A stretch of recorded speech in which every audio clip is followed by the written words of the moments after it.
now. I'm live now, right?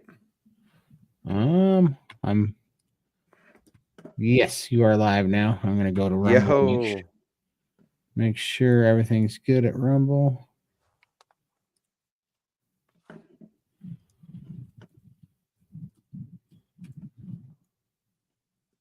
All right. All right. Let us know in the chat where you guys are tuning in from. We're going to give it a second and let everybody start rolling in. Yep, I'm live on Rumble. We got 3 people in here coming in on Rumble. I'm live on Rumble. Whoa. Better pause that so that it doesn't make noise. Mute tab. There we go. I don't want any feedback on Rumble.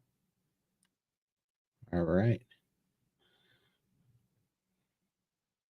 All right. I think we're good to go. All right. And hello over on X. Appreciate you guys coming in. We'll get the banners up. Go ahead and put a Q in front of your comments. And for all of you that don't know, the reason why my YouTube channel is not on here is because I got a community guideline strike, hard strike, and I will be in the doghouse for another week and a half. So coming back around it, but I'll see you guys back on YouTube, and then we are going to start rolling over to Rumble. We would appreciate anybody that wants to go follow us on Rumble, because the drug companies and things don't like us talking about their stuff. So we're going to do that on Rumble. I think I'm going to have to make the switch to Rumble too, because that's a lot of what we talk about. For sure. So, yeah. Josh says howdy from North Carolina. Prayers for you guys, Josh. I know you guys are suffering with that hurricane. Why do so many people say carnivore is not sustainable? I'm thinking of trying it.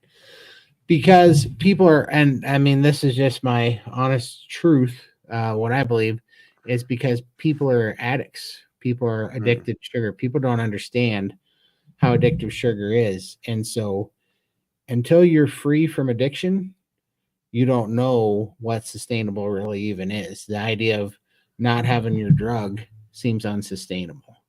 But when you're free and you don't have any eating disorders or any addictions, because your hormones are right and you're not addicted to these short cycling of endorphins all the time, it's the most sustainable thing I've ever done. How about you, Chad? Yeah, how is the standard American diet stable?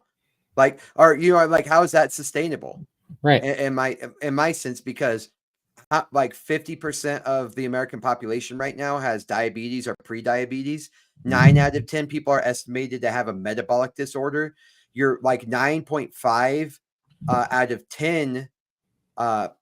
You have a 95% chance in your life of developing a life-altering illness or sickness. So, like, what do you mean it's not sustainable? You know what I mean? Like, oh yeah, the standard American diet's obviously not sustainable. The likelihood that you're going to have an eating disorder, the likelihood that you're going to be overweight or deformed, the likelihood that you're going to become so ill or develop cancer, or all the plethora of things that we now have thanks to the standard American diet. Yeah. So which one truly isn't sustainable? Right. So that's my opinion. So it's like, for me, it's like, I can't afford not to. You know what I mean? Yeah. I was so sick before. I was on the path to death that the idea of not doing carnivore now to me is ridiculous, just because I was trapped in depression and anxiety. I was trapped. And now I can do all those things that I've broken free. So for me, I view the standard American diet as not sustainable. And this way of life and this way of eating I've been sustaining, and I cannot imagine myself doing anything else in the long run. So for sure, 100%. And I think that's really it. I think that what I see that everybody has in common is you have to, or you don't have to, and I would love people to see it, but what's common is people's situation has to get bad enough where that it has to equal it has to equal the amount of uncomfortable or the amount of pain and suffering that quitting being an addict causes for a short period of Mhm. time, right? It has to outweigh it. And then people fight it finally, because we try to fight it. And this is why, I'm trying to choose my words here so that, so that we go get another stream taken down. But this is what I have against the standard American diet is that, for anybody that doesn't know, I was 600 pounds when I was 14. So I've been fighting this my whole life. And I mounted many, many attacks against the weight and the eating and the problems and the depression, and anxiety many, many times. And I did it, the way that we're supposed to do it. I went and saw a doctor, went and saw a nutrition coach, a dietitian. I listened to them about their medicine and, moving more and eating less and eating more fiber and eating low fat foods. And I did all those things and they did not work. And that would spin me off into a bad mental spot because, like I've told you, I've mentioned this Chad before, one of the problems is you start making a monster out of this opponent you have because you keep letting it win. You keep letting it win. And all of a sudden it's just this hole that you're in and that you're just fighting, you're just always fighting this monster that you feel like you can't beat because Mhm. it's just owned you so many times. You've won up against it. You won as long as you could. And then you get, annihilated and then it kind of owns your mental space and you go, well, I'm weaker than everybody else. I'm broken. I'm Mhm. defective, whatever. I can't, there's something wrong with me because so many people do this and it's easy and I can't do it or whatever. But the reality was the entire time, it's that the solution was wrong. The solution was wrong the whole time. The Mhm. food was wrong. The approach was wrong. Trying to they just didn't understand it, and what they did understand was being blocked by greed and big companies that want to make money off of this. We shall not name names just yet, but we will on Rumble for sure. And when we're exclusively on Rumble, so that's coming. But at any rate, once you do this, you find out how just sustainable it is because your hormones heal and your Mhm. metabolism heals and your metabolic system heals. And all of a sudden you get free from those addictions. And then when you're not addicted to stuff and you don't have anxiety and depression that you're always trying to treat with a dopamine fix, and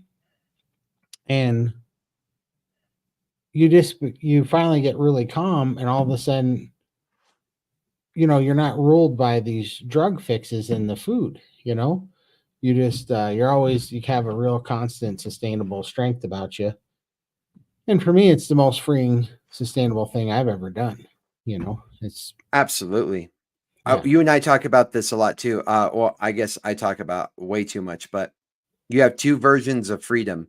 You can have the freedom to eat whatever you want, and then your life is going to be miserable in terms of being lethargic, tired, Mhm. brain fog, anxiety, fat, knees aching, back pain, autoimmune issues. So, and that's going to be your life. And so, yeah, sure, you have freedom when it comes to putting in your mouth, but then what is a freedom of your life afterwards? Or you can have discipline of what you put in your mouth, and then you have freedom of life. You have like I remember one week I like didn't get out of bed. Like it was so bad. I was just like shaking and I was like, what is happening to me? And then I went, I tried all the diets, I tried all the medicine, and then all of a sudden I go carnivore and I was able to take a one-way trip to Brazil. You know what I mean? Right? And For sure. so I think that was really it's really cool how much freedom I had because I was like in a prison, but I was eating whatever I wanted. You know what I mean? So it's like Right. I, what's the tit for tat there, So yeah, I agree with you. The monster in your head and every time you avoid the monster, it gets bigger and stronger. Yeah, 100%. It does. And Jordan Peterson always calls it the dragon, but yeah, 100%. And that's why well, one of the reasons that I like taking Jordan Peterson's approach to making new habits and getting rid of old habits was because I knew that from experience, from failing so many times, that if you make your goals too big and you bite off more than you can chew, then you fail, because it's based mainly on not on your strengths but on willpower. And then once that thing's beaten you, all of a sudden it's this mental game now, because now you're always fighting something that was bigger than you the first time. Yeah. And so I always hated that approach. And this approach with having proper hormones and healthy body and just a way calmer mind and way more patience due to just being healthy and healing. Now, I have no more addictions or compulsions. Like, I'm completely 100% in control of every, every addiction and compulsion I had before, as far as sugar, eating, and nicotine, gambling, all these things that plagued me, they're just gone. So to me, that's far more sustainable than being able to not have to say no to processed foods. Exactly. And the other interesting thing is we have to face a reality of like what our ancestors ate, right? And For sure. so, like, if it was sustainable for our ancestors, why wouldn't it be sustainable for you? The only difference between you and them is you have all the options. So you Right. just have to have the discipline to say no. They didn't even have an option. So the thing is, obviously it's sustainable. So you have to reevaluate where you are in the world. And I know this is kind of a weird offshoot, but I coach Brazilian Jiu Jitsu, and I coach a lot of kids, and we have a huge kids class. And it's funny because I treat the 13-year-olds as if they were adults. And I rarely have parents ever do this, but they'll ask me, like, man, you're pretty hard on them. I'm like, yeah, dude, 13-year-olds were adults for the longest time. They, you know what I mean? Like, they Yeah. had to raise families and raise farms and go off to war and do all these things. They were expected to contribute at an adult level. So, like, um, we kind of take the modern society as if it's supposed to be the biological norm. And Mm, I think the modern social norms go against the biological norms. And so, yeah, just because it's normal around us and the powers that be and the money that be makes the social norms, does not mean that's biologically sound. You know what I right. mean? I And do. so, I like right now, uh, there's a hookup culture. I think that is not biologically sound for humans, but that's like the norm. And a Right. lot of people are sharing the most intimate parts of themselves with strangers just to gratify themselves for that moment. And they're losing a lot of who they are each time they do that. But that's culturally normal. But I think that's physiologically and biologically out of the norm. So, like, for example, how long is hookup culture going to be sustainable? How long are broken up families going to be sustainable? And it's kind of like the same question. How long is a standard American diet going to be sustainable? Right. Back then, they had no other option, but now you do. So I guess the thing is, you have to have the ability to have the discipline and say no to the poison. That's the Yeah, only difference. for sure. For sure. And we're seeing it though, right? Because we've done this experiment. We've seen relationships, the nuclear family, marriage all break down. We've seen society kind of definitely eroding away, and now it looks like it's making a comeback. People are waking up anyways and Yeah. going back in the right direction. And we've seen health and the diet do that same thing. And so now there's kind of a reckoning here that's we're seeing, which Mhm. is how we're seeing the death throes, or at least some lashing out from these systems that have been trying to maintain power. That's how we get hard strikes and get bans for Yeah. speaking words on the internet that people don't like. You know what I mean? And not people, the people need to hear them. Speaking the words that saved our lives, changed our lives when medicine and doctors couldn't. But speaking those words somehow is a proven path out of hell. For me That, personally, for you personally, that's dangerous. You know what I mean? that's the most perfect way to put it. The way you just said it. The thing that saved my life when the doctors couldn't, when the medical professionals couldn't, when the specialists couldn't, when the thousands of dollars I put into anyone from gastrologists to lipidologists to freaking chiropractors, they couldn't fix me. Yet a simple diet that's considered unsustainable is the thing that is the radical thing. In addition, gets you banned when you speak about it on social media. Right. And then you talk about it and you just literally explain. That's what's funny is, I've had people come on here and who knows, this is the internet. It's full of trolls, but I have people slide in to our comment section, our chats, and say, what you're saying is dangerous. And I'm a nurse. I'm this, I'm that. And I'm like, I don't care. I'm Todd who's alive right now because of what I'm telling you. So I don't care what your credentials are. I'm not coming at this from an ideological standpoint. I'm coming at this from going through the hell and coming out the other side and having this thing save my life. So I really don't care about your ideological idealism or your, or your degree or whatever. I don't care what this isn't propaganda. This isn't hyperbole. This is actually what happened. This is the accounting of what I've gone through, what made the difference, and why I think it made the difference. And I'm allowed to say that. But boy, if you do, all of a sudden, now it's dangerous misinformation. You know what I mean? This is why we cannot have gatekeeping on speech. We cannot have gatekeeping on words. We cannot have forced utterance, laws of forced utterance, because that's how they get to control things and push very dangerous propaganda, You know what you're saying right there? I think I told you this before, but how do you tell what a good golf swing is? Right? So it's like there's two people who could tell you, or two ideas rather, that could tell you what's a good golf swing. And so one person will tell you, well, you got to have, you got to have this arm straight the entire time. You have to pivot with your hips. You have to lead, blah, blah, blah. It's a whole narrative, right? That's what makes a good golf swing. And the second person or the second ideology might say, what makes a good golf swing is seeing where the ball lands. Right. You know what I mean? Like you could have the ugliest golf swing, you could have the ugliest bat swing, you could have the ugliest whatever. What matters is where the ball lands. Right.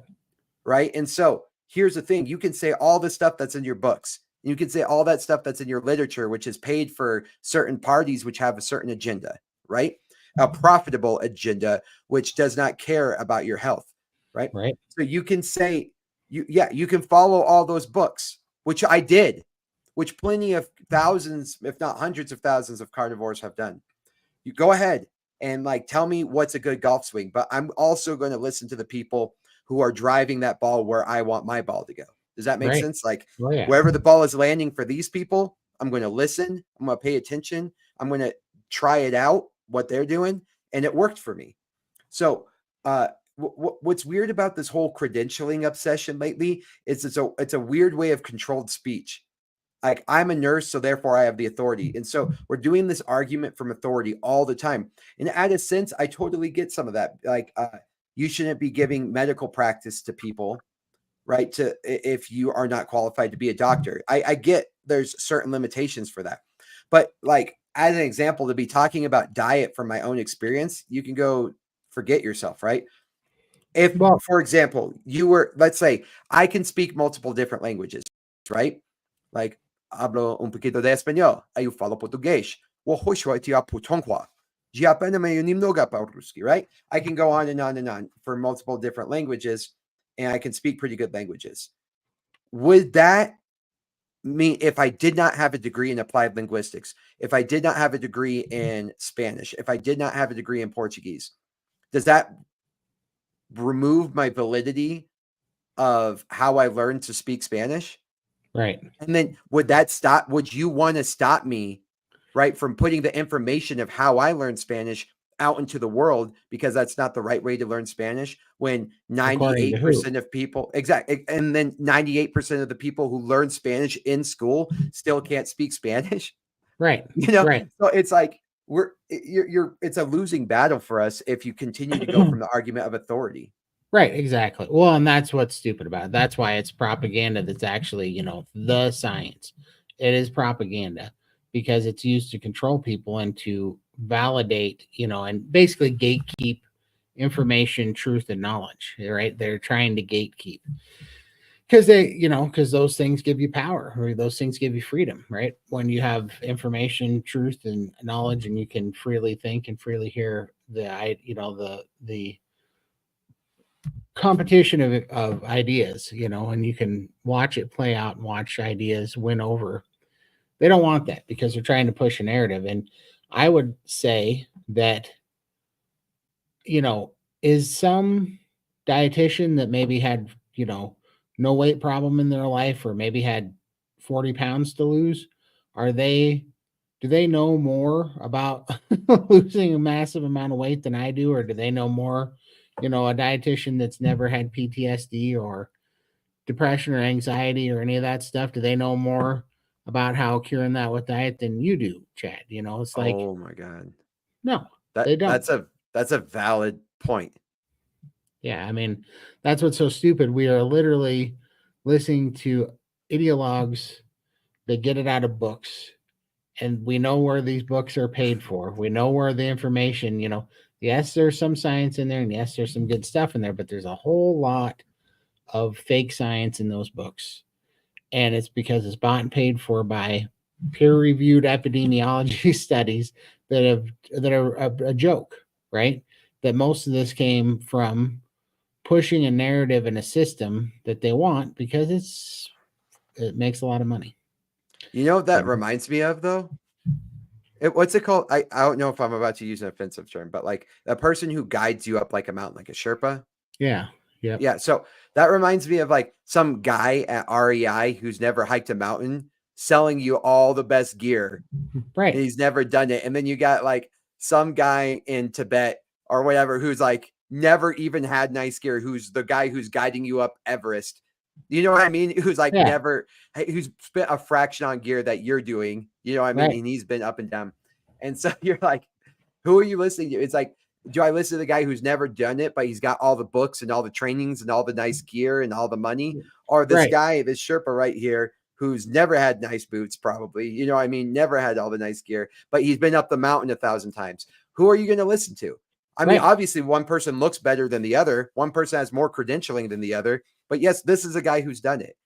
Right. And like you said, who's the personal trainer who tells you how to lose weight when he's always been a meathead? You know? Right. Yeah. It's just like, yeah, you got to walk the walk, and, field experience and real life experience, in my opinion, yes, it's not everything. I don't know all of the answers to everything that happened to me and why it worked. I'm getting smarter and I'm putting the pieces together every day, but I do know the path that I walked, and I know how I got from here to there. I know the things that didn't work. I know the things that did. Maybe I don't know the exact reason why every one of them didn't and why every one of them did. But I know a lot of it now after the last 22 months, because unfortunately, the professionals weren't helping me and I was dying. So I had to, right? And that's what I take offense to anymore. And I get tired of it. And this pushback, they, they go, you're Dr. Google or whatever. I'm like, first of all, I'm not a doctor and I'm not trying to be a doctor. But second of all, you made me be that guy to find the answer because you didn't, because your information didn't work. Everything that you told me was a lie and it fell apart.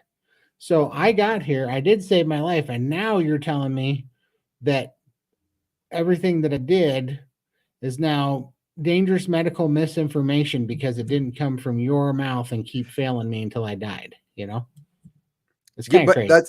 That's what I'm talking about. You were dying. Yeah.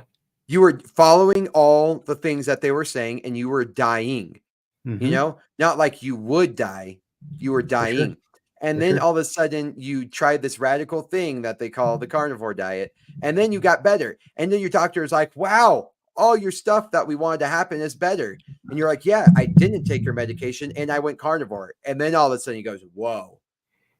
Yeah. I'm worried about your health. Yep, exactly. He said, I'm worried about your diet. I'm like, oh, now you are. That's cool. You weren't when it was killing me. That wasn't a big deal. You just said eat less. He was willing to put on blinders to the fact that you were getting healthier. All the markers he wanted. Like, for example, if you took a pill that he prescribed and those markers did the same exact thing, he would go, that pill is working.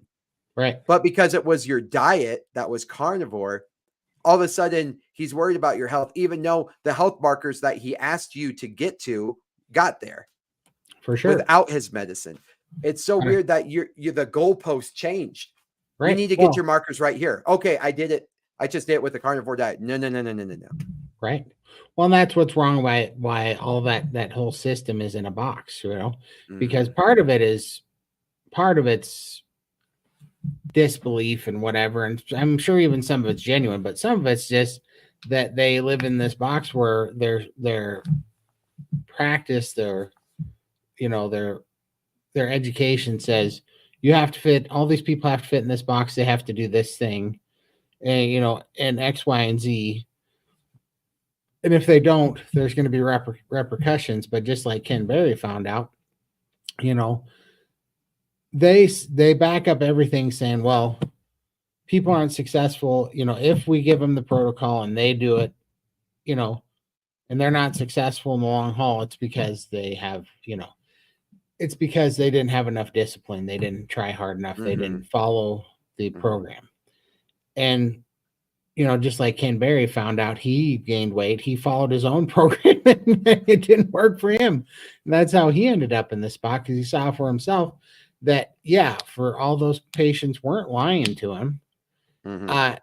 And so he finally had to go, well, maybe my training's wrong. Maybe the information we've been giving people is wrong. And that's what I'm saying. It's like you keep getting beat down when it takes a lot when you get knocked down and you try something really hard and you put everything into it and you go for willpower and then you get beat up, especially because you're doing it and you're getting even more metabolically sick and your hormones are getting even worse because you're starving yourself and you're taking away animal fats even more. And then you got to try to get back up and run at it again. You got to hype yourself out. And that's why it starts getting crazy. And that's why you end up, I know what I'm going to do this time. That's where all these fad diets come from. And you keep hyping yourself up because you got to try something new. And it takes a lot to get yourself hyped up. You put a lot of faith in something and then, there it goes again. You keep failing. And I just think when, going back to that original question is, why do so many people think that carnivore is not sustainable? It's because they think it's another fad diet that failed. And on top of the fad diet, it even has less options they think of eating. They don't understand that we really only have 3 options for food. We have protein, we have fat, and we have carbohydrates. That's it. And I don't care how you wrap it up and what sprinkles you put on it and what color dye you put into it and how you process it. When you go to the grocery store and you eat that junk, you're eating either processed garbage that in the form of, seed oils, which are bad fats, and processed carbohydrates, or you're eating protein and animal fat, right? There's really only 3 things. It's just how they package it. Exactly. So you think you have all these options. Well, all that we're doing is we're cutting out the bad fats, but we're basically just cutting out carbohydrates and we're replacing it with good fats, good protein, and high quality. So we still get to eat 66% of everything on the spectrum there. So it's like, it's not that unsustainable. It's just that in the US, we're used to so many different products of so much crap that they break down carbohydrates to be, and it's not real. It's not even food. It's not even nutrients, It's just a poisonous drug. You said something very interesting, and Anthony Chafee talks about this too, is he say, well, it's not working because people aren't listening to their doctors. And then Anthony Chafee says, no, it's not working because people are listening to their doctors. They are listening to the nutritionalists. They are eating more, like they've cut saturated fat by 30%. And guess what? Tripled heart disease, right? Like all these, we've been eating meat since the beginning of time. Yet all of these new diseases that we have in the Western world, all of a sudden are because of animals, right? So it's weird. We are listening to our doctors. Our doctors are telling us, less animal fats, less saturated fats. You want to eat lean meat, good protein, lean protein, chicken breast, right? Like the most driest thing that you could ever eat. Right. And they're saying, no, that's what you want. And man, I don't know about you, but when you eat a good ribeye or you eat a good like chuck roast or a good like New York strip, holy cow, that juicy fat, it's like you can't even stop. It's so good. Right. Compared to a chicken breast. Right. And people like, I like chicken breast. I don't know, maybe a little, but I think you more like the butter or you like the spices or the garlic or whatever you put on that chicken breast, right? Yeah. Yeah. People have it in their head that, well, I like chicken because X, Y, and Z, but what you really like is chicken sandwiches, or you like Yeah. KFC spicy chicken with a Carolina, whatever, Cajun hot sauce or whatever. And you'll find that there's MSG and all these flavor enhancers and processed crap that's, and that's doing the salty, fat, sweet profile thing. Mm-hmm. And most proteins, look at barbecue in the United States. It's just a delivery system for sugary barbecue sauce. Yeah. Most barbecue gets away with being dry, overly dry, because everybody dunks it in, all this barbecue sauce and junk, where honestly, once you become carnivore and you become an expert at cooking meat, and your steaks don't need, if you have a good cut of steak, a good ribeye, and you cook it well, it's your palate changes, but you start to understand what is actually good meat. It'll ruin all going out to eat for you, because you'll go back It out to does. eat and you're like, oh man, there's no good meat at all these restaurants. Like, they serve junk. I know. I treated myself to a steakhouse. I'm not going to say which one time. And God, I was excited. I'm like, someone else is going to cook for me. They know how to cook steaks. And then when I got the steak, I was like, am I really a better cook than the cooks at the steakhouse? Yes. It's only because I cook a steak for every single one of my meals. You know what I mean? Like, Oh yeah. it blew me away to be like, I cook better steak than the steakhouse.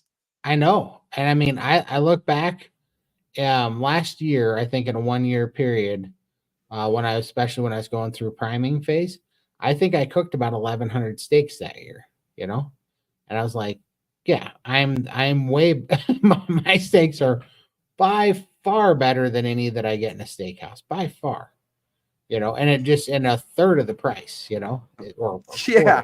Yeah. A third of the price. It's not even worth the price for them to cook it and them clean it. No. It wasn't even worth I would just rather do it. Yeah.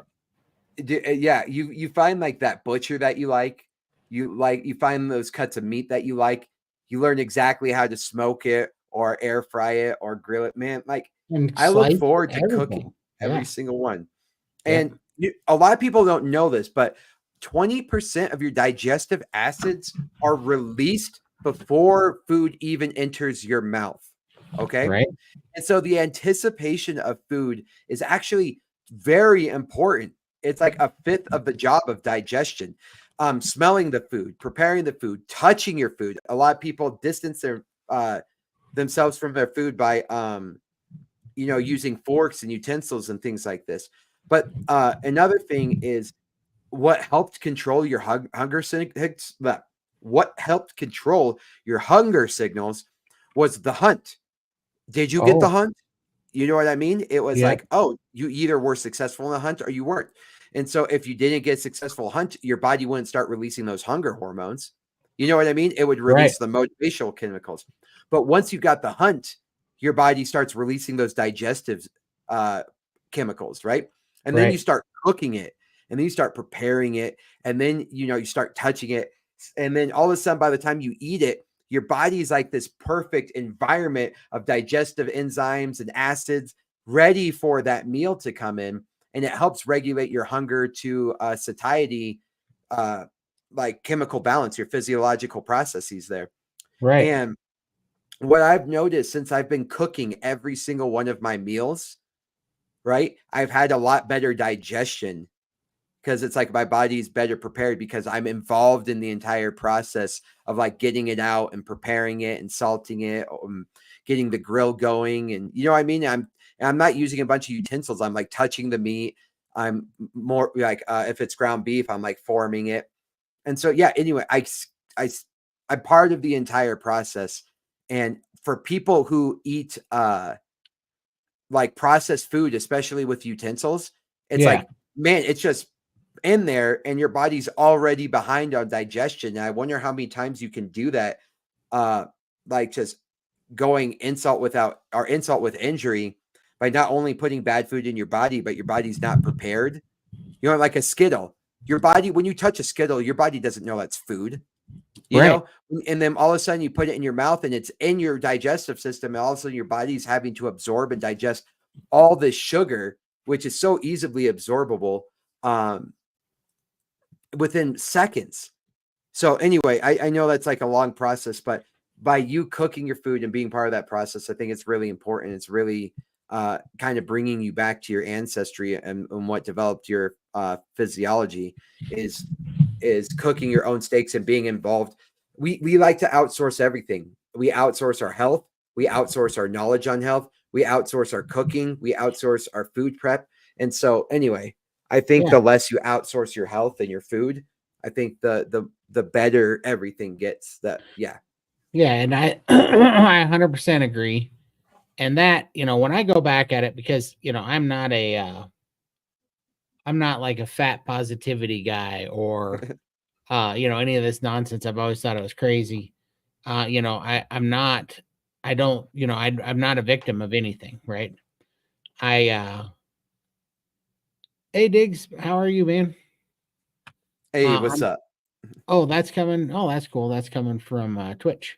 I appreciate you hopping in, Diggs. Feel free to ask any questions. We'll pop you up. Um, but I'm not, I'm not a victim of anything. I don't sit here and claim to be a victim, but because I think people think I'm harping on that sometimes. No, I'm just saying no.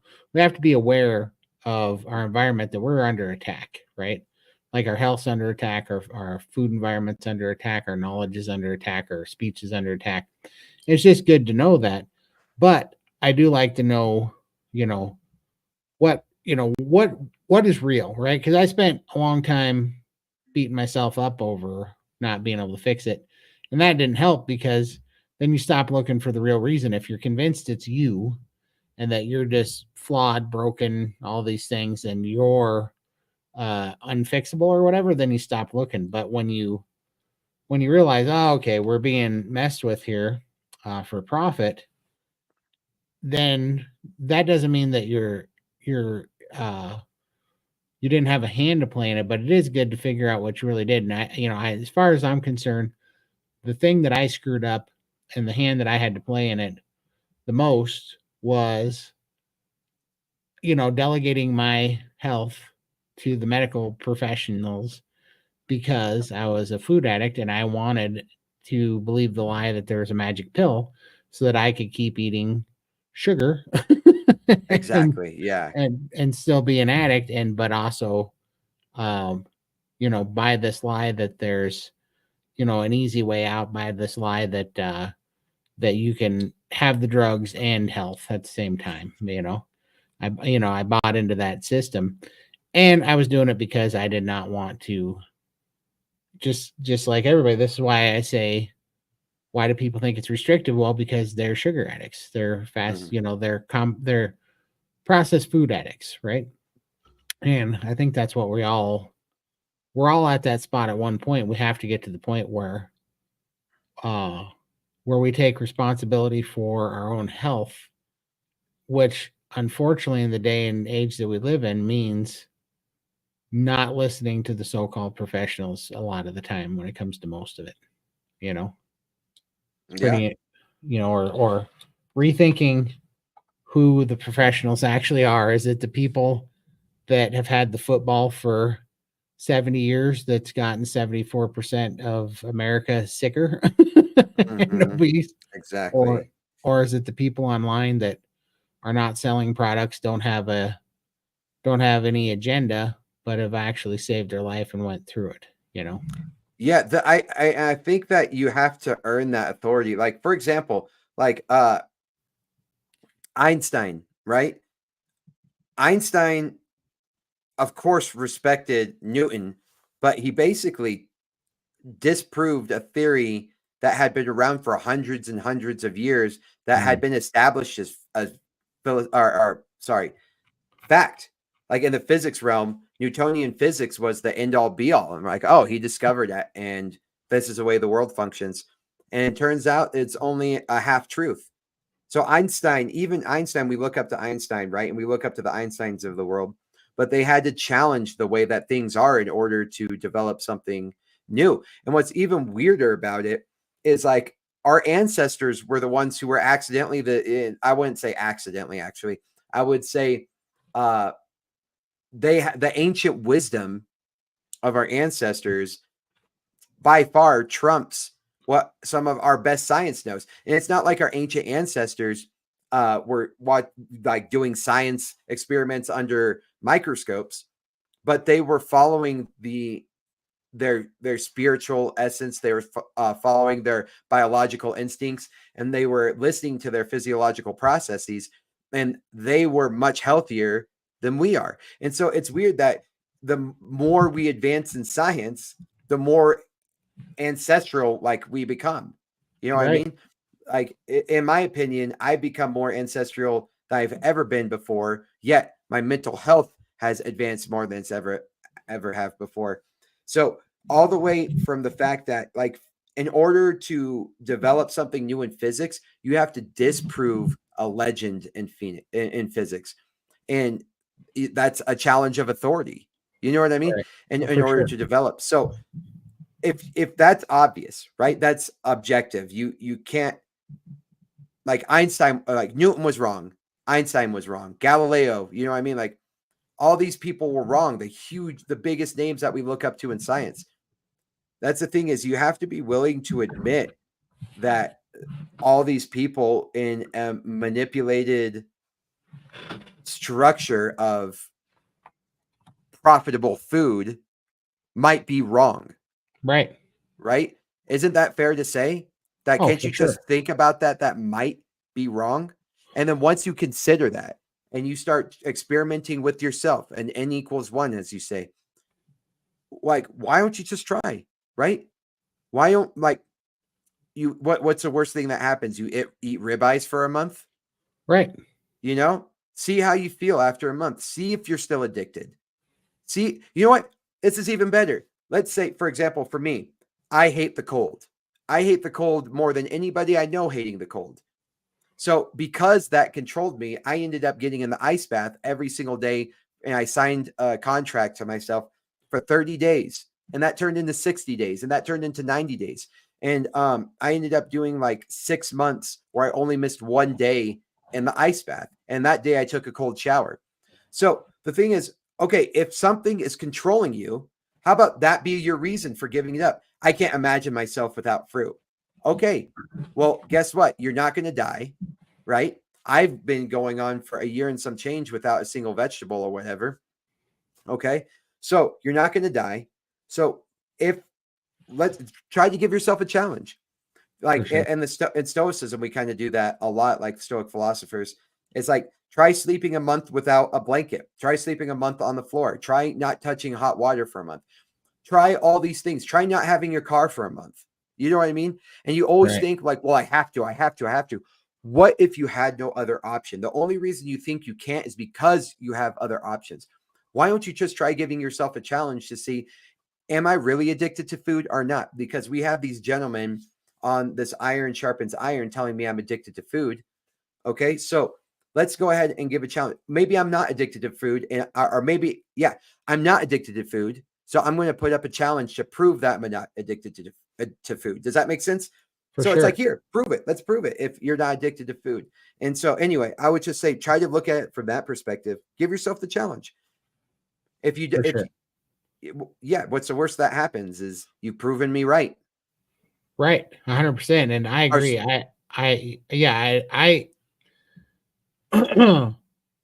I think that all the time when people message me and go, I like the idea of this, but I could never give up. And then they list X, Y, and Z every time. Mm-hmm. And I'm like, I started realizing that if I say I would do that, and it could change my life and it could say everything, but I could never do without. And as soon as I hear that, I realize, well, then if that's your why to not do it, then you do it. You're all right there already finding out you have an addiction, because Mhm. there shouldn't be anything that you couldn't live without for at least 90 days. You know what I mean? Like there really shouldn't be anything, short of water and air, you know, Yeah. you couldn't live without for 90 days. I mean, and so if something immediately pops up, that's your thing. If for some people it's sugar, for some, and just know that it's usually like, if if somebody says, I couldn't do without my fruit, you're just saying sugar. You're just saying sugar. If somebody says, you know, without my coffee, well, you're either saying caffeine or you're saying sugar and caffeine. I mean, that's really it, with coffee people, whenever it's this thing, but you have an addictive ritual that you use as just as a mechanism every day to get through the day that you rely Mm, on. It's your only fix. It gives you, if that's the thing that you go to make the stress go away, to make the day go by easier to get through, that's the thing for sure that you're addicted to. You should be getting by the day on energy, health, sleep, like yeah. good mental focus and energy, and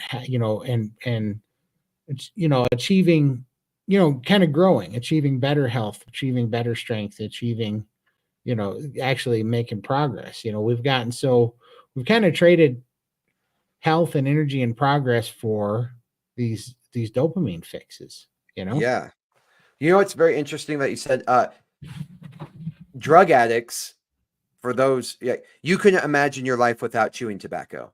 Right. Smokers can't imagine their life without cigarettes. Cocaine, like crack addicts can't imagine their life without crack. Mhm. Cocaine heads can't imagine their life without cocaine. You know what I mean? Once you got a certain addiction, you can't imagine your life without it. Alcoholics can't imagine their life without alcohol. And the people who aren't addicted, like, well, obviously you can live with your life without it, because we all don't.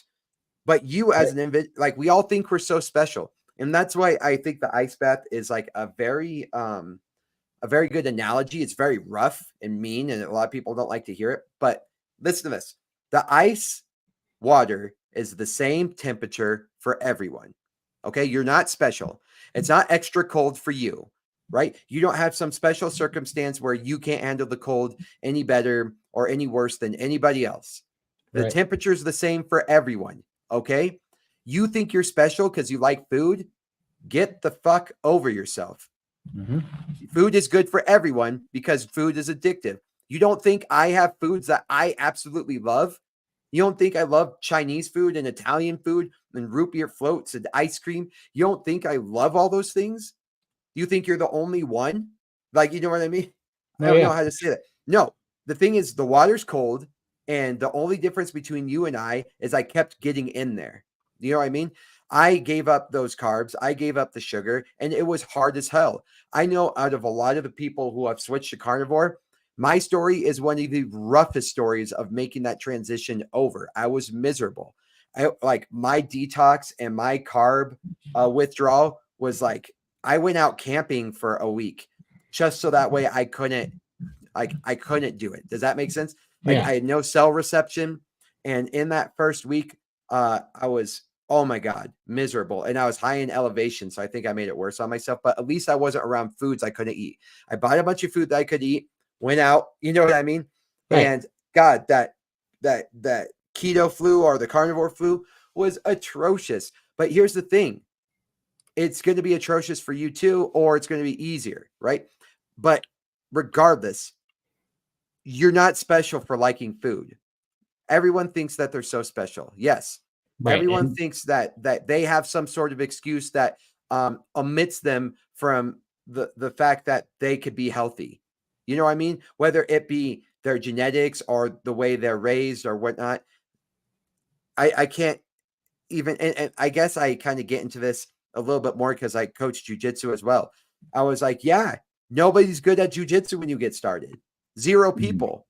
You know what I Right. mean? Like, there hasn't been one person on this world who was just like, I naturally picked up grappling. That's just not how it works. Right. Even when you started, if you started as a kid, you probably sucked as a kid. before you became an adult. But if you're an adult starting, it's not like, no, if you were out of shape, it sucks getting in shape. If you weren't good at grappling, it sucks grappling when you first get started. If it's climbing, you're going to suck at climbing till you get started. Regardless, where you start, it's going to suck when you get started, and sucking at it is a first step to getting better. So if you're like, oh, I can't imagine my life without this. No, you know what's weird is you just don't know your life with it. Does that make sense? So like, you don't know what your life is healthy. And so you give yourself an excuse to live a half life. And that's what's most frustrating, is that you make it a special excuse that omits you from everybody else. Like, oh yeah, those people, they can do it, but not me because I'm special. No, the water is the same for everybody. Get in the water. Right. And I agree with that. And that's why I showed this picture again, because I've said many times that the temptations and the struggles and basically the resistive load is not different for the guy on the left than it is the right. The only difference is the guy on the left healed and he got stronger, so it feels easy to him now, right? When you get stronger and you heal, it becomes easy, and that's why it becomes no big deal. Where the guy on the right has gotten sick and weak to it, and so the same amount of force is, the same amount of weight is a lot heavier. The same amount of resistance and force is a lot harder to restrict at first, and that's why starting sucks. That's why these things feel so big. It's not because they're a bigger struggle than anybody else has. It's because you're in a different spot to handle it, and that is why the water is the same. But it is true that you have to start where you're at, and this is why I like what Jordan Peterson says, that we don't want to humble ourselves to set the bar low enough that it's an achievable change that we can make consistently. We set the bar high sometimes because we want to make such a big change that it's not sustainable to us. But the way out is actually looking at your situation, finding that one thing that's small enough that you could actually change, and then getting up every day and making that change consistency. And then you add on to that. That starts to build. That's how you get strong, and that's how you get out of it. But also, if you were doing that, but you were doing the wrong thing, right? That's why you can't just beat yourself up, because you can do that on the standard American diet and you can get along for a while, but it's going to fail you because ultimately you're malnourished and it's not the proper human diet. So you're going to fight it through calorie restriction. But so that is why you have to forgive yourself enough and stop beating yourself up. You got to take the credit where credit's due, the part that you had to play in it, delegating it to other people, not stepping up, and not, you got to continue to fight.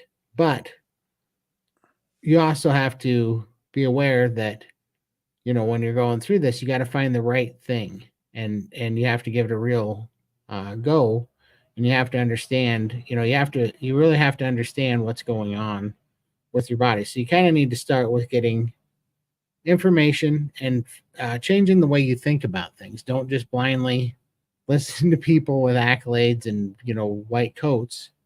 You better start finding people in the real world that have been in your shoes and climbed out, and broke a trail and actually made it out. And then you need to get involved in those communities, and then you need to start making small changes consistently, and then work on it every day. And you'll start to build that muscle where it's no longer unsustainable. It's no longer unachievable. You're no longer too far gone. Yeah. You start to heal and you go, oh, okay, this works. We can keep building up on this. And then you don't give up. You build up some momentum, Start where you are. That's okay. Where are you? Take a step in the right direction. You know what's very weird is everyone thinks that our lives we have these pivotal moments of, like, there's this big decision I made and I could have gone this way or this way. I could have married this person instead of this person, or I could have taken this career or that career, or I should have said yes to a move to a different, we think our lives are based off of these big decisions. But I think, in my humble opinion, that I strongly believe that our lives are made in the smallest decisions. Mm. Every time you chose the discipline over the lazy route, right? The time you could have, like you threw something away but didn't land in the trash can, like making the extra little effort to go pick that up. Because it's like, who do you respect? If you watch somebody throw something and it didn't land in the trash and they walked away from it, you're like, oh, you little shithead, right? Right. But if you do it to yourself, that's how you view yourself. And so if you start becoming the person in every single little step, having the discipline in every tiny decision, did I walk or did I stay on the couch? Did I stay inside and look at my phone, or did I get out in the sun and ground? Did I, did I eat the candy and like not work out today because I felt like I earned it? Or did you get in the gym and you avoided the crappy food? And those tiny decisions build up the habits of a successful person and formulate your life a lot more than you realize. Your environment forms you a lot more than you realize, right? And so this is your environment up here, your discipline up here. Every single day, your worst day in the gym is better than every day on the couch. For sure. Right? So yeah, I think what you're talking about, start where you are and do one thing better today than you did yesterday, right? And it's all like, well, not right now. That's always the thing. I was like, oh, maybe Monday. I'm going to start Monday. And it's always this weird thing. It's like, that's how you view yourself. You view yourself as not strong enough to start now. You view yourself as like not capable of doing what other people can do. Like you view yourself as built differently, or you view yourself as raised differently. No, you can do all that. You can make yourself. I've seen one-legged people winning jiu-jitsu competitions. You know what I mean? Like, despite the fact of having 3/4 of the limbs that you have, half the legs that you have, they still, like, should they be the best at jiu-jitsu? No, but guess what? They do. And so what I'm saying is, like, it doesn't matter what handicap you have or what, I guess, disability or what hindrance you have getting started. If you want it bad enough, you can do it. And I strongly believe that start where you are and see how far you can go with it. But that starts right now. It starts with taking a step in the right direction right now. It starts with changing how you view yourself right now, and the discipline and the amount of respect and the willingness for consistency, habit changing, and persistence. In order to do that, you have to change your mindset right now. And so when you say start where you're at, okay, where are you at right now? You're in you, right? Your mental status is in you. You're stuck in you for the rest of your life, right? So in my opinion, that was the best thing for me in life, is I started viewing myself as a champion. I started viewing myself as anybody who can accomplish anything. It doesn't matter. And that only happened because strength was my only option. I was dying health-wise. I had a really ugly business split up, and I thought I was about to lose my life savings. I sold my house to build up the equity and, the finances in order to start my business. I had that stolen from me, right? I had all these things, but what I ended up doing from that developed me into the man I am today, and to the point where my business, I have the best jiu-jitsu gym in my area. Out of all, there's like it's like freaking Starbucks. There's one on every corner now. But we dominated the last competition that we were in by almost triple the amount of points that second place had. We won all our categories: best women's division, best overall team, and best kids team. And like, I love the amount of we have a ton of students, but we have a really tight-knit community. I really love our culture, so on and so forth. I built that after somebody tried to destroy that business. I had to start it from the ground up. Now I have this confidence in who I am, but I developed that through the fact that I wasn't good at that at one time. Right. I had to forge through the fact that there was no other option. And at that same time, my health was horrible, right? As you guys know. And so, like, I'm confident in the carnivore diet. I was never confident in the diet. I was never confident that I knew what was happening was the right thing. I was never confident in knowing what was happening in my body physiologically. But now I am, only because I forced myself to learn, because that was my only option. So the thing is, like, I didn't start off with a successful gym. I didn't start off with a lot of capital. I actually started off with a bad reputation and negative capital because I had it stolen from me and I had to build from the ground up. I didn't start off with this clean bill of health. I had a horrible bill of health, right? So it's like you see people like Anthony Chafee and you see Dr. Sean O'Mara and stuff, and you see them. It's like it looks easy for them, but they didn't always start off easy for them. Right. You know what I mean? And so one thing I love about Todd is like we're in the middle of Todd's journey. You know, Todd was above 700 pounds and he's right in the middle of it. You guys are getting to witness the evolution and the transformation, right? There's no excuses for you at this point. And so go ahead. Oh no, that's one of my favorite I guess replies to the trolls that that have something to say about where my weight's at now. I'm like, well, I'm putting it on the world for the world to see, so you can keep me honest. Keep watching, keep complaining, keep throwing the hate, and we'll see where we're at in another 2 years. So far it's been 2 years and 310 pounds down. We'll see where another 2 years gets me. 310 pounds down. Like, could you imagine? Like, think of a 300-pound person walking out of another human being. You know what I mean? Right. That's incredible. How many people have lost 300 pounds plus? Yeah. How many people? Like, how many people in the world? How awesome is that? So you've lost 300 pounds. I've never done that. And like, the thing is, like, I don't have confidence in saying I've lost a bunch of weight because I've never done it. Yeah. And I never had confidence in the fact that I was business savvy, but now I do. Yeah, I was never confident in knowing about nutrition, but now I am. You know what I mean? Like, oh, for sure. You only build your confidence by starting where you are, going through the trials of the fact that's difficult, and learning something new makes you look like an idiot at first. And the being bad at something is the first step into being good at something, right? So sure. Should Todd then have just then like count me out? I'm already 700 pounds. You know what I mean? That I guess that was my life. It was a good run. I wasn't dealt a good hand.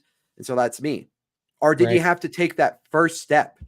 The first step in the right direction, that success is 695 pounds. You know what I mean? Still, it like objectively, is that good? No.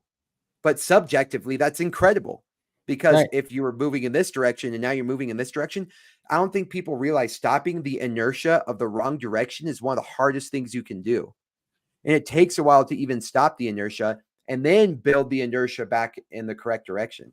So I know I was kind of ranting there for a little while, and I tend to do that, but I just care a lot about people. And when I get excuses from people, it makes me sad that they want an excuse to not live their best life.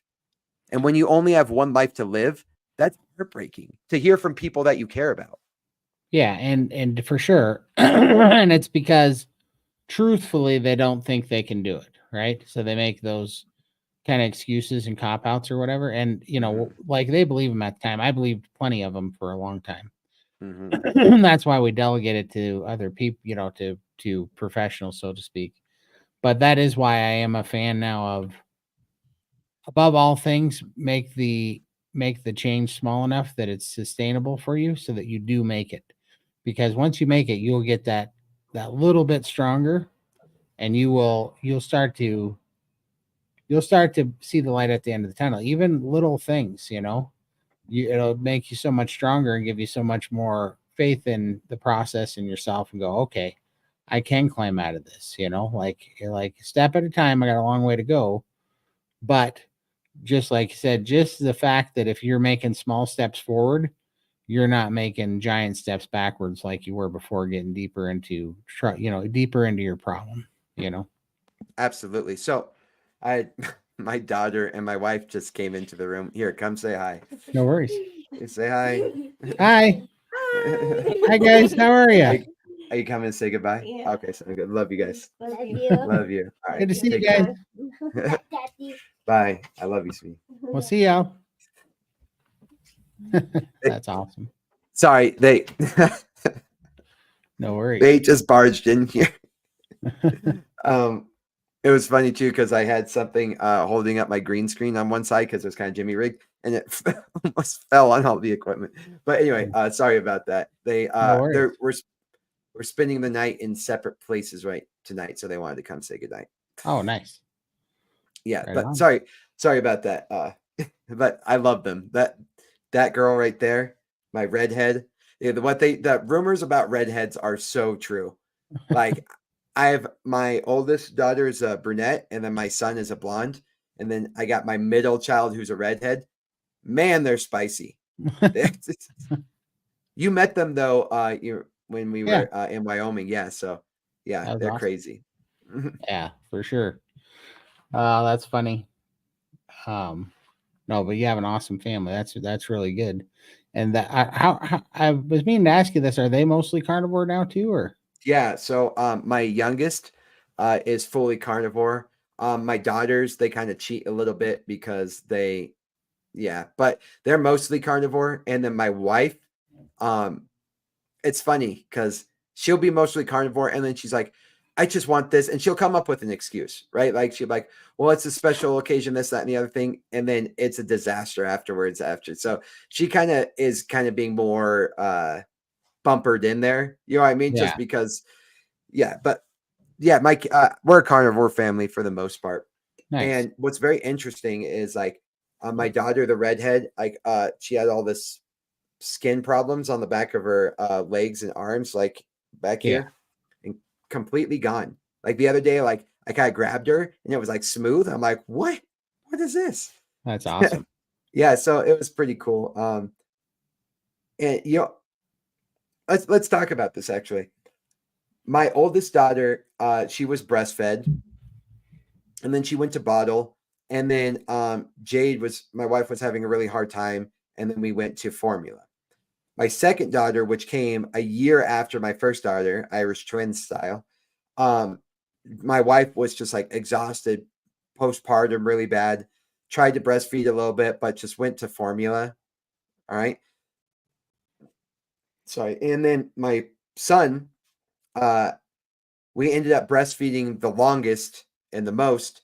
Um, and anyway, like I don't know, but I don't know how to put it this way, but my daughter who is like deaf and glasses and like blind and can't see is the one that that Jade didn't breastfeed. Mm, And her diet was probably the worst at that time I gotcha. going into that. And so I always wondered, I mean, especially with my opinion about breastfeeding now and with my opinion about what's where like how bad formula is, I guess all the garbage in formula and whatnot. Hopefully I don't get canceled for saying that. Right. But I noticed that with my kids, I pay attention now to what their diet was, what their environment was, what my wife's diet was, and what her environment was during all those events. And like which ones have glasses and which ones have hard of hearing and which ones have this and which ones have that. And so, Finny, my second the one that you just saw, she has like the what's it called? Stigmatism. Yeah, stigmatism, but she's got bottle glasses, like bottle. Mm, yeah, What's very it thick. called? What are they called? Coke Coke bottles. bottles. Yeah. Yeah, or whatever. Yeah, and she's been hard of hearing since she was a kid, and she's a lot better now. But like, I don't know. A lot of people talk about how, like, for you, talk about your eyesight, for example. Well, in fact, let me back up on that even a little bit because what I was going to say, what's interesting is I'm the youngest of 6 kids. I'm also the heaviest of 6 kids, right? So I kind of went down this rabbit hole because I watched my oldest brother's 21 years older than me, and he never had a weight problem. He's pretty skinny, pretty lean. And as my mom had more kids, they got bigger and bigger and bigger. And so, like my brother Ty, he was second biggest, and he was like 320 pounds. And then my sister was like third biggest, and she was like 300 pounds. And then my brother John was big, was pretty big. He was like 250 pounds at one point or 260. And then Mike was like 230 and Ray was like 180, 190, you know, the first one. So I asked mom, because I read Dr. Fung's book and they talked about insulin resistant in infants and how you can start off insulin resistant. And so I watched, and when mom had her first son, my oldest brother, he was, mom lived basically on the farm. That was farm life. And they're very broke. So they just ate animal products. They got, chicken eggs off the farm. They ate that sort of stuff. And dad was in the military. He was a Marine. And so dad was gone and mom was basically just fending for herself with the family and on the farm. And it was a different time. And then as it came along, as like processed food and boxed foods and TV dinners and boxed, canned goods and stuff came out, she started eating more and more and more of that. And then you get all the way down to me because, there's a 21-year difference between my oldest brother and me. And you got all the way down to me. Well, then by the time I was born and she's pregnant with me, she was eating donuts and ice cream and cheesecake and drinking soda and cans. And that was pretty much all the whole family was living off of. And so, I was 300 pounds by the time I was like 7 years old. I was 600 pounds by the time I was 14 years old, So that was clearly insulin resistant. It was a bad diet, but it was also insulin resistant. Like you can't put on that much weight in that short of a period of time without having a serious metabolic disease, And so I really think from what the research says, it shows that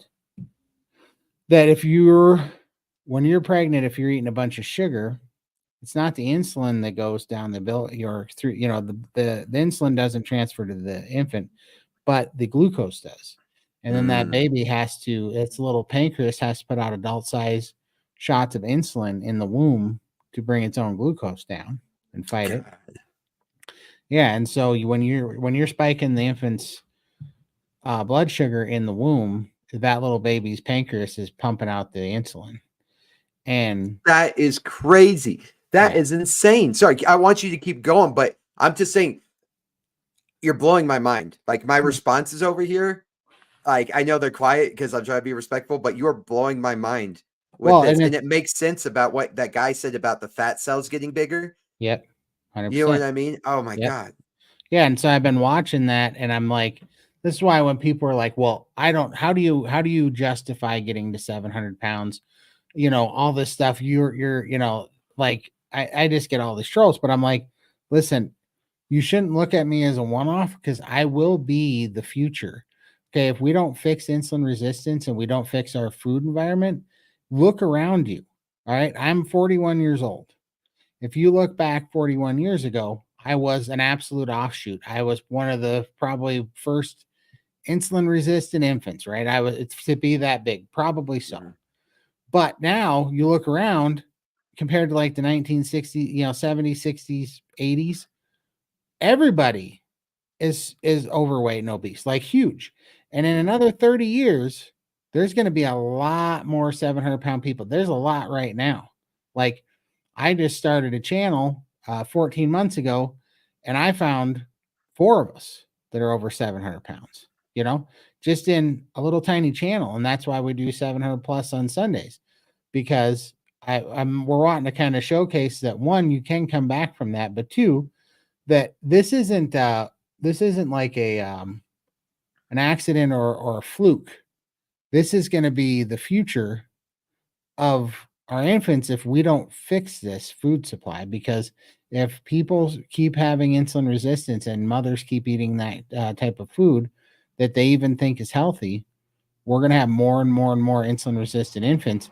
Because my buddy said he said it a long time ago, but when I was talking to him, he goes, how heavy were you when you were 14? I was like at 600 pounds. He goes, well, then clearly you had a medical problem. There's something biologically or metabolically wrong with you. And I'm like, well, how can you say that? And he's like, because he goes, when I was 14, I was trying to gain weight and I couldn't get over 120 pounds and I was eating everything I could eat. and I couldn't get over that weight. He said, you could have put a gun to my head and gave me 10 years and I couldn't have weighed 600 pounds if I wanted to. Like, you could have fed me anything and I couldn't have got there. And that kind of got me thinking. It's like, yeah, there are people that are on the other side of the spectrum that can't gain weight, like me, or, to the scale that I did. But, and I'm not saying you can ruin anybody's health with diet and anybody can get overweight and sick. I'm not saying that you can't. But what I am saying is that when you get a head start in the womb and you come out extra insulin resistant, you're going to be plagued by it. That's how you get to 600 pounds when you're 14. That's how that happened. That's why I would say then it's everyone likes to make the claim, well, it's like, it's my genetics. I'm just this, I'm just that. It's like, that's the perfect way to say that you could be born that way with it not being genetic. Right. For sure. And it makes sense because then you're introduced to those foods from the womb. Mm-hmm. Right. And so it's like, if your parents had that style of lifestyle, and like you're talking about with your mom, it was a style of convenience. With the more kids she had, right, it went more convenient, and the more what's it called, affordable those foods became. It's like, well, I don't have time to cook now. I don't have time to food prep. The food that's already prepped for me is cheaper than buying all the ingredients. So I might as well save 3 hours and then, save money. So what's interesting is not only are you being introduced to it in the womb, but then as you come out of the womb, that's the food that you're first getting to. Right. Mm-hmm. And then on top of that, if you're being breastfed, what's in the breast milk, if your mother's not eating that a better diet at that point. And if you're not being breastfed, then you're getting the crap that they give you for formula. So it's like, it's a lose battle. And so then they can just say, well, it's genetics because your mom was overweight. Well, yeah, I know why she's overweight. She was eating the junk food while she was pregnant with me. Right. Her hormones get all out of whack. You know what I mean? And then it's hard for her to recover from that. So now we're talking about generational of being overweight. And I kind of put this post up earlier. And you tell me if you think this is funny or not, or if it's just offensive. It's probably both. I said, saying somebody is overweight because of genetics, or saying that you have like an autoimmune disorder because of genetics, is exactly like saying you have black lung because of genetics, even though my father and my grandfather all worked in the same mine. Yeah, and I don't find it offensive at all, but here's what I do think. I think from what I'm gathering, so there's two types of DNA in the body. There's like intercellular DNA, and then there's like mitochondrial DNA. Mm-hmm. And mitochondrial can be passed along through genetics, through your offspring.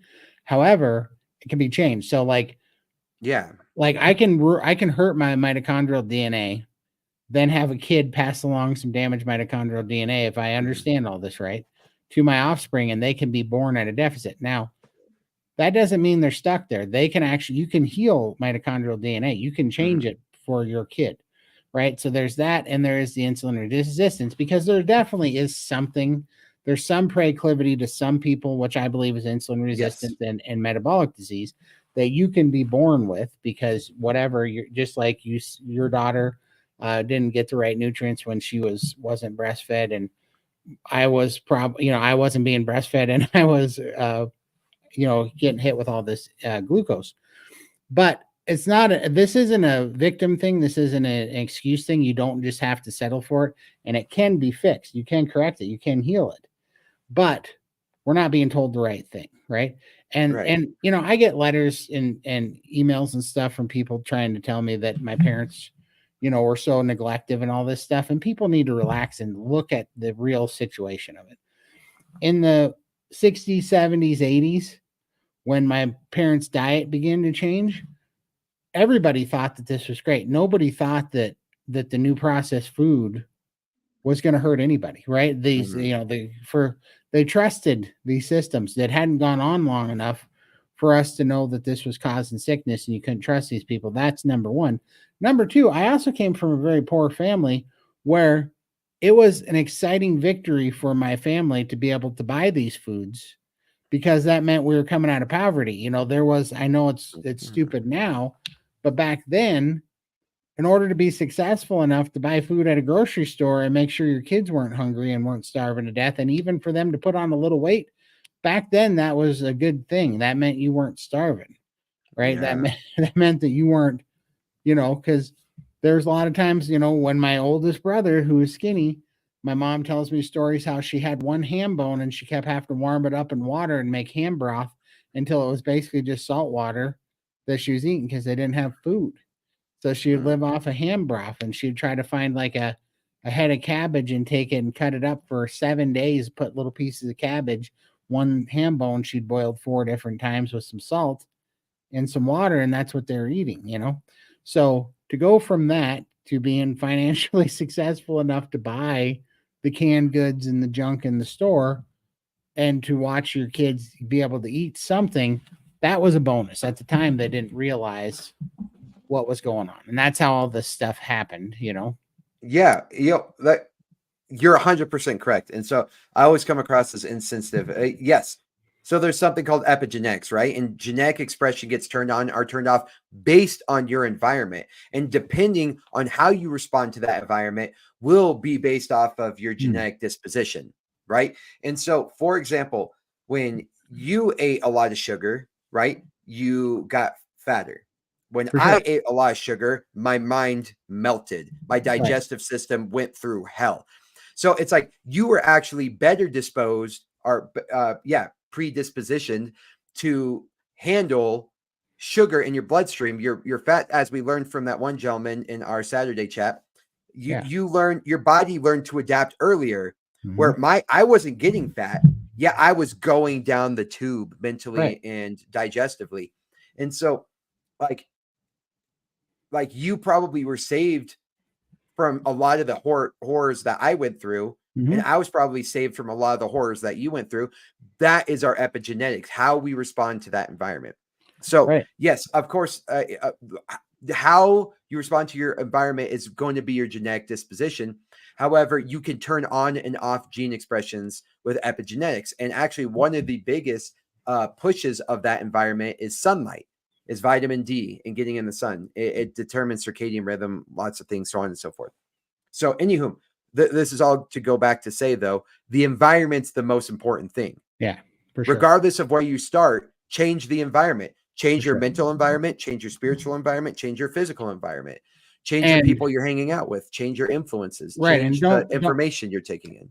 Yeah, and don't ever be a victim. Don't just say, because it doesn't matter. This is why I never take offense to any of that stuff, because to anything about genetics or otherwise, I don't care. I'm all for not having an excuse, because what good does an excuse do? As soon as you lean on an excuse, that means you're accepting that this is all that you can be, or that this is the situation you're going to be in and you can't make it better. Like, even if that was true, even at the end of the day and you fought 50 years and it didn't get much better, you're still better off for trying, because at least you had a shot, right? You didn't just lay down and take it and let it get worse. You at least stopped it from getting worse, Yeah, exactly. So it's like, I don't really, I mean, I honestly, I don't care, I don't care. It's fun to learn for the knowledge of things, but as far as what my path forward is, it's never mattered how I got here. It's always matter how I get out of here, right? And so I don't care. I don't care if it was genetic. I don't care if it wasn't genetic. I don't care if I'm 100% at fault. I don't care. The only reason why I care now is because, some people, because I'm always big on not being a victim and having that dumb victim mentality and kind of wallowing in the past and, type of stuff. But I also do preach about, I got a bone to pick with these companies that keep putting pain and suffering on the world, because my dad died, my brother died, my brother's wife died. I don't even talk about this much, but she died. I was thinking about it the other day. She was the first death because she was overweight, and she died when she was 22 of a blood clot that came loose because she was 500 pounds. She died when she was 22, a month shy of her and Ty's wedding anniversary. And then Ty died at 40, but he really was a problem that he had when he was 38 from the wrong prescription being diagnosed or being prescribed to him, and some stupid crap. And Dad died right in there. So anyhow, I keep those things in mind, because that's what keeps me I'm not a victim from all that stuff, but it does remind me that we're being attacked. That we're this isn't a patty cakes little sweet little thing that's going on. We're at war. We're fighting an enemy. Yeah. But we're a result of our environment, right? Sure. And so, like, yeah, you're not a victim, but you are a result of your environment. You know what I mean? And so, like, for you, if you were insulin resistant before you were born, yeah, there's a difference between being a victim and being a result of the environment that you didn't choose. So, and that's what the whole idea behind the black lung thing. It's like, yeah, we all probably have how many people worked in the mine and never got black lung? How many people smoked their whole life and never got lung cancer? Right? However, what if we never go in the mine again, or we never smoke again? What's the likelihood that you're going to get black lung? And what's the likelihood that you're going to get lung cancer? You know what I mean? Like my wife's aunt died of lung cancer, didn't smoke, but her husband smoked. Oh, wow. So she got secondhand smoke lung cancer. So the thing is, like, the genetic disposition was there. So it's like, you can say, he's like, well, I don't think it's genetics because, this, that, and the other thing. But the reality is he had a genetic disposition that helped him combat that better. And she didn't have that genetic disposition. And so she ended up getting cancer. But the reality is, if he had stopped smoking, the likelihood of either of them getting cancer goes down. Right. Does that make sense? And so it's like blaming the genetics is like, that's like a side note. You know what I mean? It's like, yeah, I guess we could talk about that argument, but if you would have just gotten rid of the damn cigarettes in the first place, you know what I mean? And so blaming it on genetics is, I think, like a cheap shot. And so when we look at the people in the mine, and you have 3 generations of people who got black lung, it's like, at what point do you start blaming the mine? Right. You know, but you look at the genetics, it's like, well, they had genetic disposition for lung cancer. And so it's their genes. It's not the mine. That's the way they're gaslighting us. They're poisoning us with our food. And then when you get fat, it's like, well, yeah, your genetics, you're going to get fat, rather than saying, well, yeah, you have a genetic disposition to be overweight, but if you just stop eating the poison, you wouldn't be overweight. And that's what I mean by that. I'm glad that you clarified. I'm glad that you clarified that. No, I totally agree. And I get it too, because it's like, they do not want to encourage people or make people aware that their environment is addictive. They're addicted to their environment. That's good for profit for these companies. That's good for a lot of reasons, for a certain amount of control and a certain amount of, just control and power and profit. And so they never do that. They never tell you, well, yeah, they always lead you astray away from the answer, and they put the bonus back on you. Well, yeah, you're just genetically predispositioned to have addictive personality, and you, of course, you can't do it on your own. You need a pill, you need help, you need a program, you need all this stuff. And we all get so blindsided, and we keep hearing this narrative that, oh, what's because of your genetics, it's because of who you are. It's not your fault, but you're just not like other people. Meanwhile, I'm like, well, technically, I'm like 74% of other people, because we're watching, if you really look at it, we are the majority now. The sick people are the majority, which is super sad. We got to fix this. But that's what we really have to wake up to. I mean, at the end of the day, the third leading cause of death in our country is also the number one treatment for the first and second leading cause of death, which is the medical system. It really is. And so we're going to get in trouble. Probably, but it's just like, I mean, that's true, right? The third leading cause of death is treatment. And, doctors, the number one leading cause of death for cardiologists is still heart disease, right? So 74%, like, what are we doing exactly? If you just look at the chart from like the 1960s till today, as they took animal fats and animal protein out of our diet and replaced it with carbohydrates, that same scale, if it climbs at that exact same rate for metabolic disease, sickness, and disease. So it's like, we know exactly what caused this. It is just like I've said, just like Chad's been saying all night, it's our food environment. It is our environment. It is how we approach things now. It's how we look at health. It's how we look at nutrition. It's how we look at our options, and we prioritize feeding our addictions and believing that we don't have a choice or an option out of it, over trying everything we can naturally. We stopped for whatever believing in kind of our nature, how we came up, how our species got here in the first place, and we got to go back to that. And as you see, that's what carnivore is all about in the most simplest of terms, and it is having a miraculous result. I mean, it absolutely is. It is the proper human diet, and we're watching it over and over. You're seeing it in Chad here. You're seeing it in me. You're seeing it in hundreds and hundreds, if thousands more carnivores. Look at Carrie Mann and Bella's videos. Join the SBG and go to the NSV meetings on Saturdays, and it's incredible. You watch dozens and hundreds of people every week go through all the things that are healing up and all their breakthroughs that they're having. That's not just weight related, but medicine related, disease related, medical conditions turning around. I was 22 months ago, I was oxygen dependent. I had to be on 6 liters of home oxygen. I couldn't breathe, couldn't walk, had congestive heart failure. I couldn't move. Now I'm working out at 4 o'clock in the morning every morning, lifting weights, and in just 22 months, not 10 years, not 5 years, not medical procedures later, not new heart, not a stent or bypass surgery or something stupid. No, just eggs, bacon, beef. That's it. 22 months.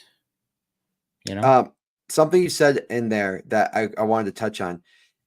I think back also to what we were talking about, people want to be special, and what the doctors say. It's like people just want an excuse almost, and doctors give them the excuse. It's like they want an answer why things aren't going. Oh, it's because I have Hashimoto's. All these things, like I have Hashimoto's. That's why. You know what I mean? I would be an awesome athlete, but I have Hashimoto's. I would do this, but I found out I have this, and it's like it totally takes the responsibility off of you. You know what I mean? To be like, no, there's this other reason why I couldn't be great. There's this other reason why I couldn't achieve the best that I would have done this with my life, but that's when I got diagnosed with this. And I think that sucks because doctors are giving them that out. Right. Well, you know what I mean? I'm going to say something real controversial here, but I've always believed this. I hate names. Look at all the names in the new diagnosis, and they name it as diseases or syndromes or disorders or complexes, right? I mean, there's everything now. I mean, everything's got a name and everything's got a diagnosis, and I think that's one of the biggest lies. I think as soon as and I'm not alone. Dr. Kilt says this. He said, if you name it, you enable it. And I truly believe that, because if you have something going on and you go to the doctor and they say you have X, Y, or Z, pick your poison. I don't care. They tell you that that's the cause of your problem. I'm not saying that it doesn't exist. I'm not saying you're not experiencing that same thing. Those are all true. But the problem is they come at it backwards and they tell you this is the cause of your problem. This is your problem, that you have this thing. Well, I call bullcrap. I think that they just named a symptom. You are seeing a manifestation of a symptom that they gave a name and called it your disease. And if you take that thing and you just settle right there that that's the thing that you're going to have to live with because you have it now, that be luck of the draw, be genetics, be whatever, that's the thing you have now, I call bullcrap. What we're finding out is that those are all just symptoms, including obesity, including depression, anxiety. I wasn't dying because I had depression or anxiety or obesity. Even obesity and fat is a parallel symptom to a metabolic disease that is a food environment, a malnutrition problem, and the fact that we're poisoning ourselves with the bullcrap food that we've been eating. And it manifests in all sorts of problems and all sorts of symptoms that they give names so that they can treat them one at a time, so that they can sell you the most profitable amount of drugs and get you sidetracked in just treating these things. This is why when I came out of the hospital and they said, oh, you have COVID lung, you have congestive heart failure, we think you had a stroke, you have lymphedema, You have issues with fluid now. You have sleep apnea. I mean, they gave me a laundry list. You have reactive airway disease. You have to see a pulmonologist, a cardiologist, a dietitian. I mean, they gave me a list. You have to go see a sleep specialist and blah, blah, blah, blah, blah. They gave me this list of things and a bucket of prescriptions to take. And as soon as I saw that, I just flashed back to my dad and my brother who followed to the beat of this drum, where they went and saw the specialist. They got more drugs. They came home. They took the drugs. They would have side effects from the drugs. They'd have to have more visits to the doctor because they're taking so many pills. They had to balance them out. And then they go back and they say, oh, and then, because then my dad took all those drugs. And then they're like, oh, now you have to have dialysis because your kidneys are gone. So then dad all of a sudden had to have dialysis. And then lo and behold, that's the blood, right? Well, then he has leukemia, which is what ended up getting him. So I just watched him do all these things, take all the drugs. He never got off drugs. They just kept giving him more and more drugs, and the drugs would fight. And so for 30 some years, it just got worse and worse and worse. And he went to more and more appointments because he had all these things now. He had all these things that they gave him. Watched my brother Ty do the same thing until he died, at 40. And I watched that, and I was just like, and I watched my mom do it until she got Parkinson's, and I'm trying to get food in her right now. I've got her on Carnivore. She's 80, but it's rough because she had gastric bypass because she had a weight problem, because she was skinny, right? This is a perfect example. Along the way, she was super skinny with my oldest brother, and then she had a serious weight problem enough by the time she was had me that she had to get gastric, or thought she had to get gastric bypass. And now she can't eat enough because she's missing a big part of her stomach. But I'm just saying, I watched all that go on, and I was the one because I was so mad at that system. I'm like, I'm not going to make the rest of my life be about going to these doctor's appointments and taking these different drugs. So I threw them in the garbage. I never went to any of the appointments, and I changed my diet, and I found Carnivore. I prayed to God. God led me Carnivore. Stayed in a prayer life, stayed in Carnivore. 22 months later, I'm a new person. I never took one of those drugs, not once. And I was taking a few drugs before that, but I got off all of them that day, and I threw them all in the garbage. And I'm not saying to do this. This is not medical advice, and I'm not a doctor. What I'm telling you is what I actually did. And that is what I did. And I didn't go to any of those specialists, and I put it in God's hands. And I figured if I eat like God intended us to, if I can find that pathway, it's the best chance I have out of this. And that's exactly what it took me out of this. And it actually healed things that they said wouldn't heal. The drugs didn't. The drugs didn't do it for my dad. Didn't do it for my brother Ty. Didn't do it for my mom, But I'm watching Carnivore do it. And so all that I'm saying is that when they give it all those names so that they can treat all those ailments that you have, where they're really just, all they're really doing is giving names to symptoms and then treating symptoms, but it's not the root cause. It's not the root cause, and it's not the way out. And if you treat the symptoms and you don't treat the root cause, more symptoms are going to manifest, which is why you keep taking more and more medicines and you keep getting sicker and sicker, because you are, my dad would always say, because these were the conversations we're having at the end of his life, but it's like the oil light goes off in your car, and instead of putting oil in your car, you clip the wires to the oil light so that you can't see it. That's all the treating symptom is, didn't fix the oil problem. So what next? Now you're going to have an overheating problem. You're going to have a bearing go out. You're going to throw a rod, whatever, right? It's not fixing the core of the problem. You're just reacting to symptoms, and the doctors, here I go dropping names, but the system is to treat the symptoms, to distract us, to think that they're doing something, but all they are doing is treating these symptoms that are a manifestation of the main sickness, because they're making money on all sides of it.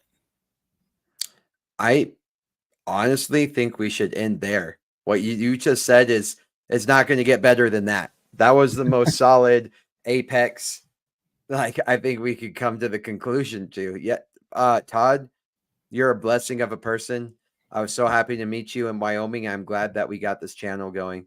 For sure. I'm loving it, man. I look forward to Thursdays now every week. Yeah. Like, I've been so busy. I know you've been busy, but you know what? It's like we agreed to Thursdays, and I just love that I have like blocked off this time to spend with Todd on Thursday evening. So it's cool. Thank you so much. No worries. I appreciate it so much. We're going to shout out SBG because we are this Iron Sharpens Iron is we have a bigger conversation. We have a Zoom call on SBG. It is behind a paywall, but we are doing this because it's a carnivore community. We don't get paid for being there. This is literally just labor of love that we're doing it to help men's health. But we want to do it in SBG because we need to help people stay on carnivore first before they'll feel the relief of their hormones and their brain chemistry and start to feel some relief from this, which I've tried doing outside of carnivore communities, and it's very tough because I can only talk to them for like an hour and they don't have a community where they can go to all week for support and direction. So we're doing this now in the SBG, which is Steak and Butter Gang. I have the link in my my Rumble description. I almost said YouTube, but my Rumble description. Also, I will be speaking with SBG, Bella, and the whole crew at Hack Your Health in Tampa, Florida. And so if you guys would like to go, or if we're going to be doing meetups and stuff, it's a 3-day event in Tampa, Florida. It's previously known as KetoCon. We were just there in Austin, Texas, this last end of May, 1st of June. It's an awesome conference. We're going to be there speaking. Bella's actually got 2 panels. I'm going to be on one of them with the whole SBG gang in Tampa. And if you would like to go, in the description of Rumble as well, or you can just use it, go to hackyourhealth.com 2025, and you can use coupon code Carnivore, all capital letters, and that gets you $100 off your tickets. And we're going to be doing some meetups and stuff there too when we are in Tampa. So you got anything you need to get out there, Chad, before we call it a night? No, I mean, go check out the links in my description. And hit me up if you have anything that you want to talk about carnivore wise. So that's it. Absolutely. And please subscribe to me on Rumble. Chad, do you have a Rumble yet? Not yet. I need to make one. Okay. Subscribe to me on Rumble. It's the Carnivore Cure on Rumble. Because YouTube is censoring speech, and it's not going to get better, right? The bigger the carnivore community gets, the more people are getting healed, the more they're coming after us. So we got to go to free speech platforms, which right now Rumble and X are the 2 best ones. So support us on there if you guys don't mind. And we love you all. And we'll see you next week, or hopefully we'll see you Saturday in the SPG. Yep. Don't do drugs and don't eat vegetables. Exactly. We'll see you next time.